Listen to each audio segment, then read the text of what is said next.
করে দিন, আমাকে মাফ করে দিন। মাফ? তোকে মাফ করলে আদালত থেকে জামিন নিয়ে আবার এই ধান্দা শুরু করবি। যতবার তোদের অ্যারেস্ট করবো ততবার তোর আইনের ভাগ দিয়ে বেরিয়ে এসে খুন, রাহাজানি, চাঁদাবাজি, ধর্ষণ আর সন্ত্রাস করেই যাবে।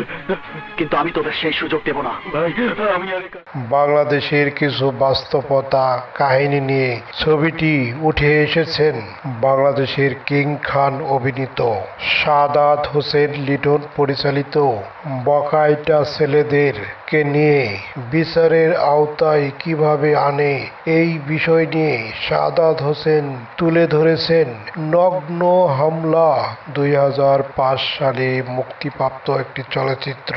এতে অভিনয় করেছেন প্রধান চরিত্রে শাকিব খান, নায়িকা নদী, আলিরাজ, শাহনাজ, মিশা সদাগর, কাবিলা, ডন।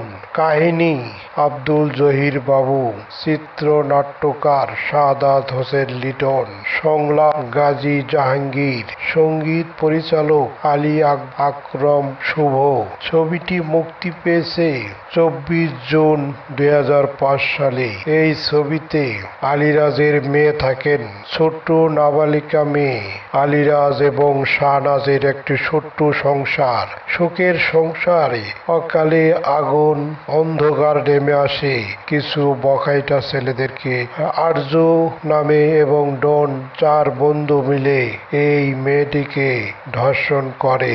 ধর্ষণ করার পরেই পরিবারে অন্ধকার নেমে আসে। সিআইডি অফিসার থাকেন শাকিব খান দুর্জয়। শাকিব খান ভিলিয়েন একটি পুলিশ ইন্সপেক্টর। তিনি তার হাতে দায়িত্ব পড়ে এবং বাংলাদেশের নীতি নির্ধারণ এবং আইন নিয়ে তিনি গবেষণা করেন। শাকিব খানের দুর্দান্ত অভিনয় 2005 সালে। এই ছবিটির করার পরে শাকিব খানকে আর পিছনে তাকিয়ে দেখতে হয়নি।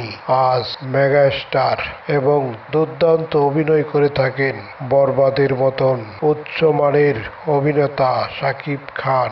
HK1 বাংলা মুভি এই চ্যানেল থেকে এই ছবিটি মুক্তি দিলাম। আপনাদের কেমন লেগেছে অবশ্যই কমেন্টস করে জানিবেন।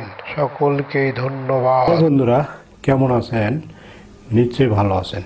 আপনাদের মাঝে আমি নিয়ে আসলাম HK1 বাংলা মুভি। এই চ্যানেলটি বিনোদনমূলক একটি চ্যানেল।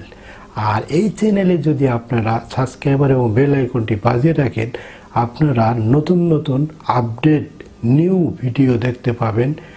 HK1 বাংলা মুভি এই চ্যানেলটি অবশ্যই আপনারা সাবস্ক্রাইবার করে রাখবেন এবং বেল আইকনটি বাজিয়ে রাখবেন।